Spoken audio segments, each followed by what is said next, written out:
Repairman, man. Y'all remember that? Yeah? Well, he might be gone now. Anyways, hello, people of the world. Good morning, afternoon, or evening to wherever you may be in this world.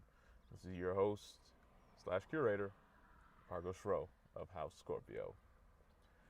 Today was slow, but an informative day nonetheless. Today's events, well, they coincide with today's topic, the right to repair. Why is the topic this? Well, this morning I took my Subaru in for its final maintenance appointment for the service agreement package that I purchased when I when I took delivery of the car. And now I'm on my own. Dun dun dun. No worries though. As I was at one point in time in my life a moderate tuner when I started driving, early on. So I did pick a good vehicle that I can wrench on if need be, or so I thought. Here's the list of the cars I've had. Tiburon V6 GT, Eclipse V6 GT, Infiniti 20 4-banger, SR20DE, and my first Hyundai Accent GT. All of them manual, by the way. The whole save the manuals thing, it's real. It's really, really real. Even now, I've seen, what was that? I think it was Hulu. Yeah, I think it was Hulu. I've seen commercials about Volkswagen. Oh crap, my necklace is touching the microphone. Good thing I cut that early. And more about the necklace a little bit later now that I mentioned it.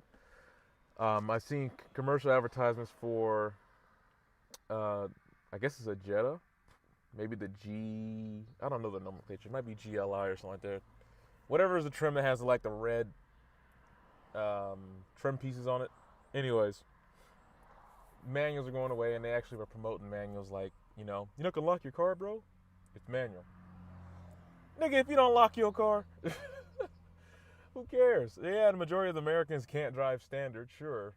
But if someone from the other side of the world came here and saw your car and it was desirable and they wanted it and knew how to drive standard, well, guess what? Your shit's gone. Anyways, I picked the WRX because I figured, I had a pretty good run of selecting vehicles that had some very, very good aftermarket support. And I don't think this one will be any less. It's a Subaru. I mean, people tune these things and blow up their engines all the time. Anyways, so the Subaru, so far, has been not Subaru. The fuel system, tank, lines, and injectors included, gave way about, it was like around 23, 25, in between 20 to 25,000 miles, in. I'm like, oh crap. I mean, all this stuff's on the warranty, don't get me wrong, it is. But then, the turbo system started making this flutter noise. It went out. Next thing you know, had to replace not just the turbo itself, but all the ducting and the headers. And I'm just thinking, oh boy, I'm about to be in trouble once this thing's off warranty, right? Ugh. But considering its saving grace, it's a WRX, so it's a JDM tuner car, so parts aplenty. It won't be hard to replace or even upgrade really upon the stock system. But please note, I'm not gonna make this a money pit. My last couple cars like that, modifying is fun. Even then, when I had a decent budget, and now I have an okay getting to great budget, I don't want to just throw my money on that no more. It's like, why? I mean, I look at the stocks, or not stocks, the stats, and the car is supposed to be making 265 horsepower. Granted, parasitic loss, drivetrain loss, all that shit, right? So maybe 265 at the crank, maybe 250 at the wheels at best. maybe 255. But I'm not looking for more power anymore. I really do think if it is 265 going to the wheels, it's adequate enough for me. I'm riding around by myself most of the time, or with a car full of people. I've had 4 people in there from Sunnyside, San Bernardino, drove all the way down to San Diego, even though that's going below sea level. Hear me out. 4 people, and with the AC on. Now, some of the some of the terrain is a bit undulating. It, rises and falls and stuff. But once we got to our destination, it was relatively flat, and we had the AC on. I think it was close to full blast. It pulled along just fine. And I don't beat on the car. I don't track it. I rarely go to the mountains and, do some canyon carving or some ridge racing, because it's kind of like, I did all that with my other cars. And the Subaru, I know it'll handle fine, so it's kind of like a cheat code. It's kind of like, give me something a little more of a challenge. How about getting constantly, and now at the point, I'm getting at 33 miles to the gallon on highway, because most of my miles are highway. I rarely stay in stop and go traffic, because it's a stick shift, 6-speed, that shit gets tiring. Outside of that,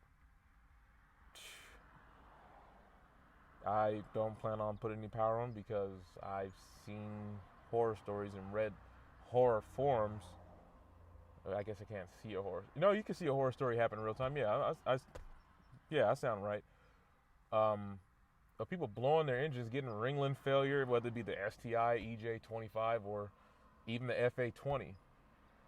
Now, granted, it's direct injected turbo. I know I probably have to get a walnut blasting once I hit about, if I keep it. I mean, I'm really just using it to build my credit up at this point. But if I keep it,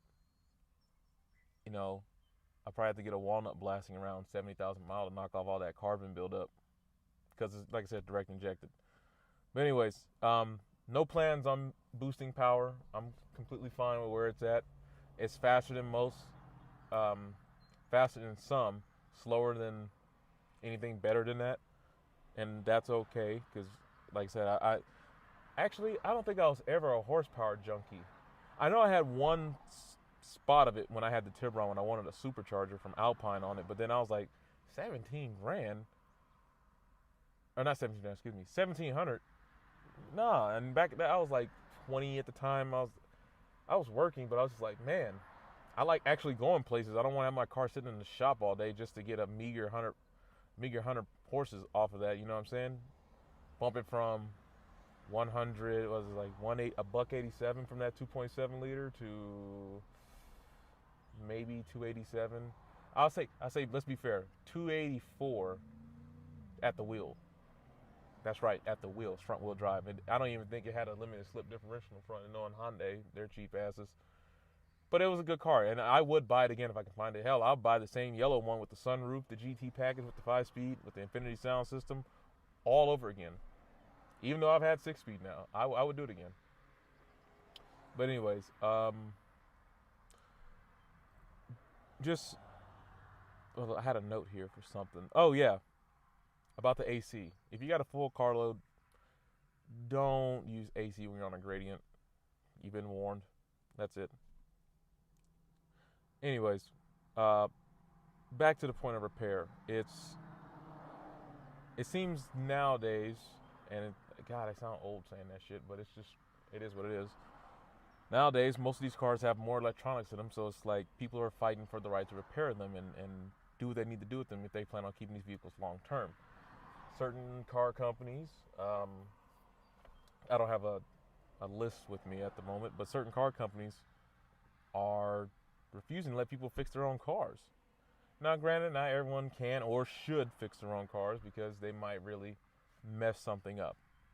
But if you need just miscellaneous items, the shit that goes out eventually, like a radiator or alternator or hell, a door handle, if you have electric components running through like a door handle and it's proprietary, you're pretty much at the mercy of whatever manufacturer you have. And God help you if you can only go to the dealer to get it. You better go check a salvage yard or a pick apart before you go there.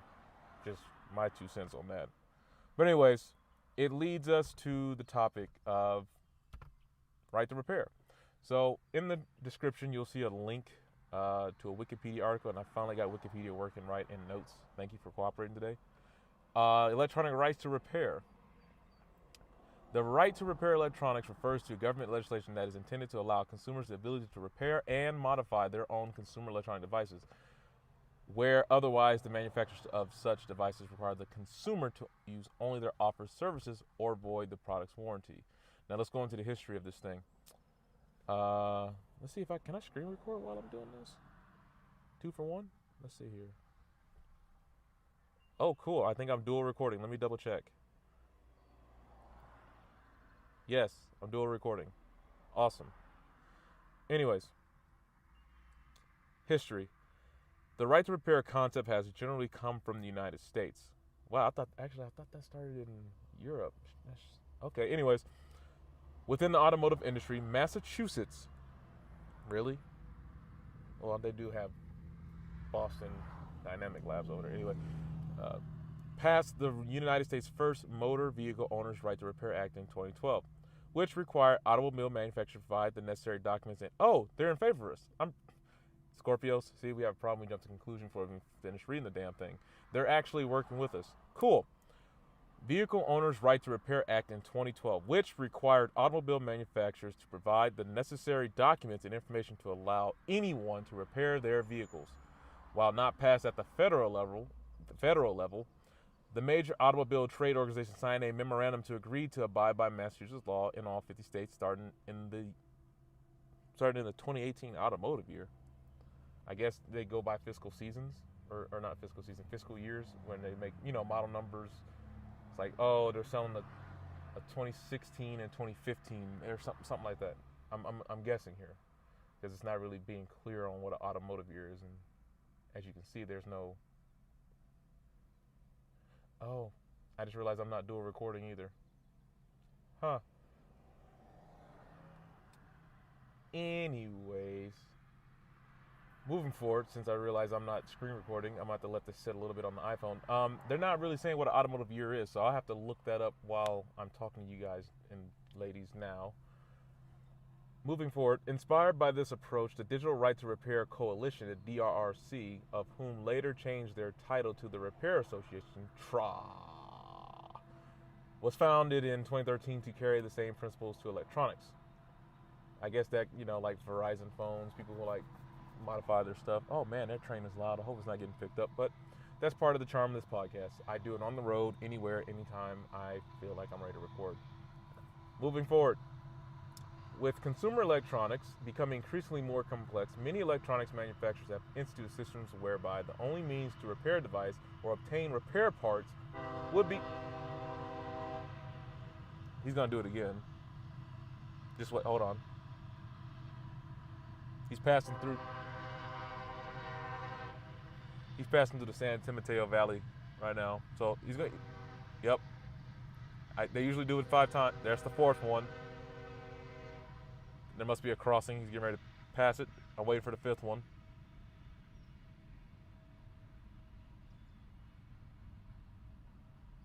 He didn't do 5. Anyways, obtain repair parts would be through one of their authorized vendors or original equipment manufacturers, or OEM for short. For example, Apple Incorporated offers its Junior Bar service to support products it sold. Companies like, okay. I want to get to the vehicle stuff. This is,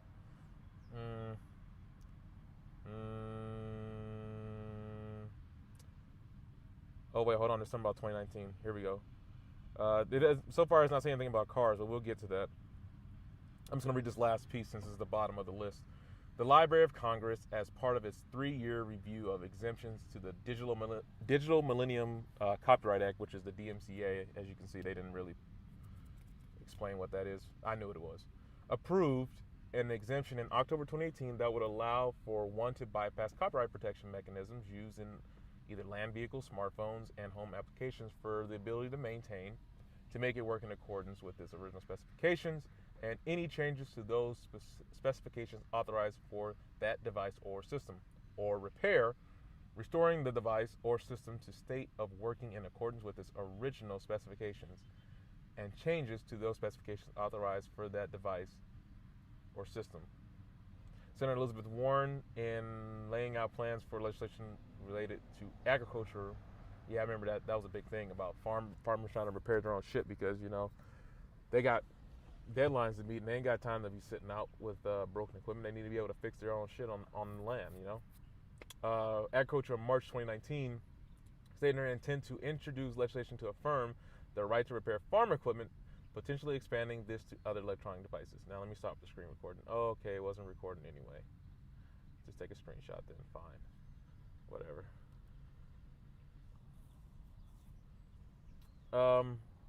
Yeah, let me crank up the car because it's getting kind of warm just sitting here.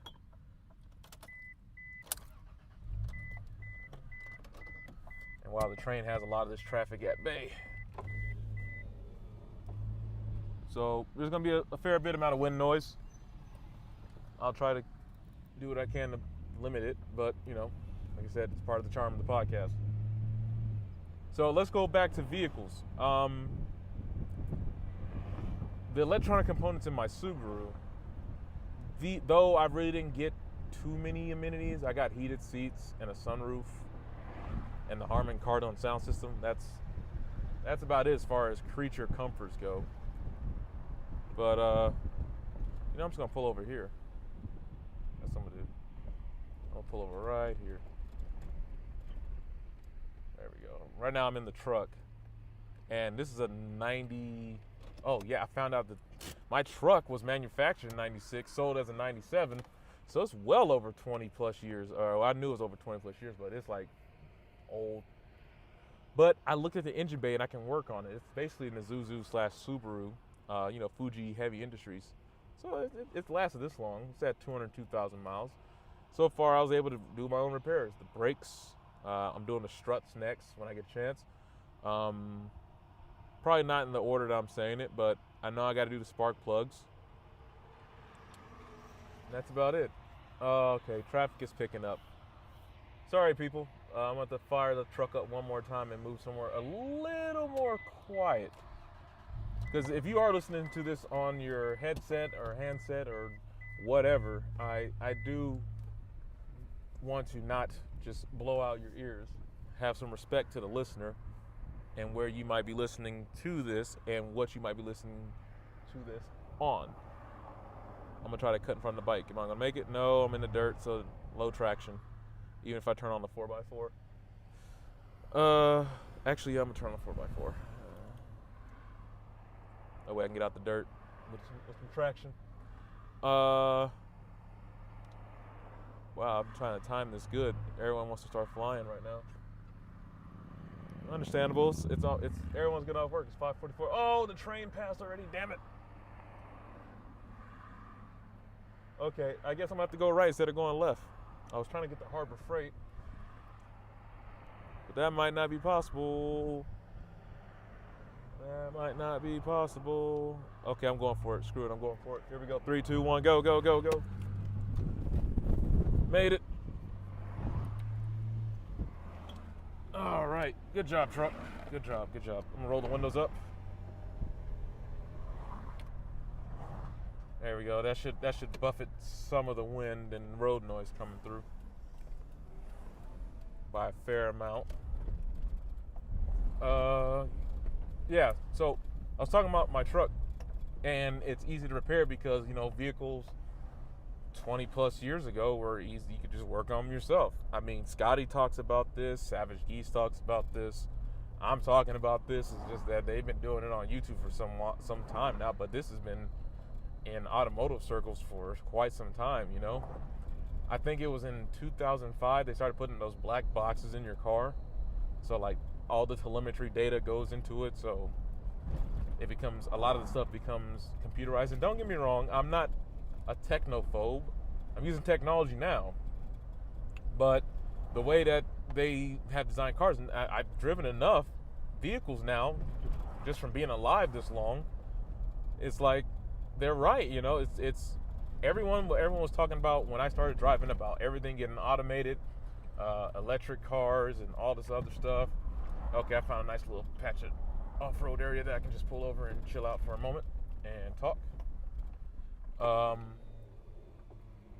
it's very, very true. It's true about all of it. All right, I'm kind of far from the road. Hopefully it doesn't pick up too much. But if you're not, I guess, tech savvy to the point where you can understand how their algorithms work and their computer systems work, you're not gonna be able to fix anything on your own. And since throttle bodies now are, man's riding a dirt bike or a moped.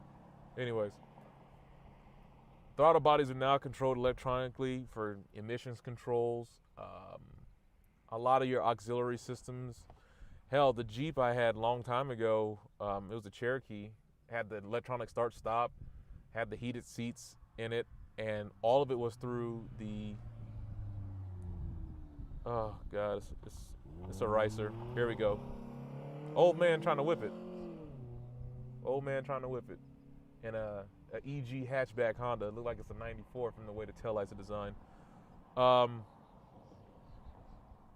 Well, I was saying, oh, yeah. All the amenities were inside the dash. And you know what I mean by dash, the head unit. So if that head unit went out and the heated seats started malfunctioning, burning up your booty, or did I have the cool seats too? No, I didn't have the cool seats. I had a heated steering wheel though. Like if all that starts malfunctioning and it's a Jeep / Fiat Chrysler automotive vehicle, you already know. I can talk shit about it because I had some. Yeah, that's it. I've owned it, so I can talk shit about it. Had the Trailhawk with the V6. So engine-wise, it was great. Plenty of power.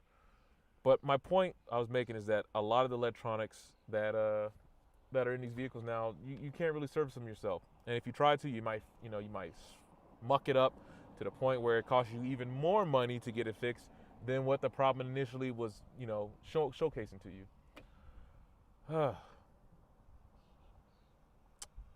It just makes me sound like one of those people, but at the same time, I'm not, because I've had plenty of cars that I worked on to know that this shit is happening. And if right to repair becomes an issue, and then so far I don't think it is. I haven't had that issue.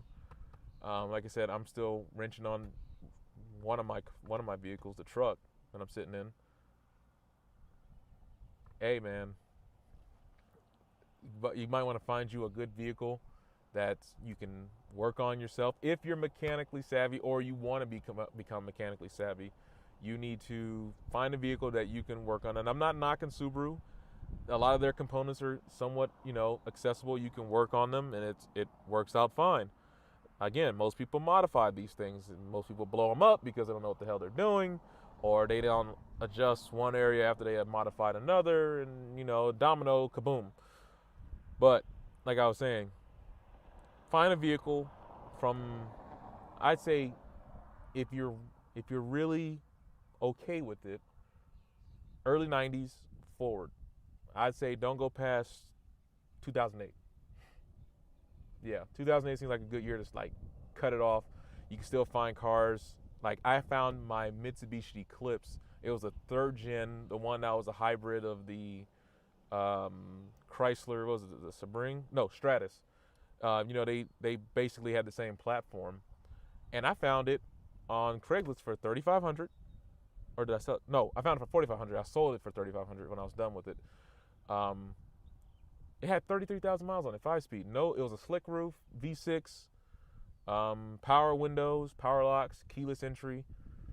But it was relatively basic transportation. It was really comfortable too. It was strange enough more comfortable than the Subaru. Jesus Christ! When I was daily driving that to keep the mileage down on the Subaru, oh boy, I was kind of baffled. Like, how is this car because it was a 2000, but it was manufactured probably 99. How is it that this vehicle is just about, let's see, I got rid of it a year ago? Either way, it was about 18 years old, maybe 19 tops, and it rides so much better than a 2017 Subaru WRX. But I'm getting off on a tangent. Let's go ahead and get into today's horoscope because my day is pretty much over. I have a geology. Yeah. Sorry, I had to kill that bug. I'm out in the woods. Anyways, Let's get to our horoscopes today for Scorpio, shall we? All right, now that I got it queued up, let's see what it says for June 4th. Oh boy. Your day isn't exactly a dream come true, but then again, if it were, you'd be out of a good place to retreat to when the going gets tough. You get to curl up in your favorite fanny today. It goes without saying it involves money and lots of it. What, video games? You know, I thought about playing. After I came back from the Subaru facility, I was not feeling good. Like, my eyes started bugging out. I just didn't feel good. I really, really didn't. And I said, you know what? I was supposed to go to Harbor Freight earlier and get this pole saw that's on sale. And, you know, go back over to my mom's place and, you know, clean out the garage and trim some of the trees that the neighbor's trees are, like, invading her backyard. And I was like, you know what? No, I just need to lay down for I set a timer for 2 hours. And I needed to lay down. And I retreated and just, in a way, I did. Holy crap. So far, okay. This thing is 4 for 4. Actually, I need to go back and keep count. I'm just agreeing with it today. I'm not even going to do the 4 for 4 thing because it's pointless at the point. It's either going to work out or it won't. But the end of this 30-day challenge with the diet and the horoscope reading and the science behind it, you know, we'll see. It's still too early to tell. It's only day 4. So let's go to finance. Sorry if the wind's buffeting. Let me let up this window real quick. There we go. That should eliminate some of that. Okay, and for finance,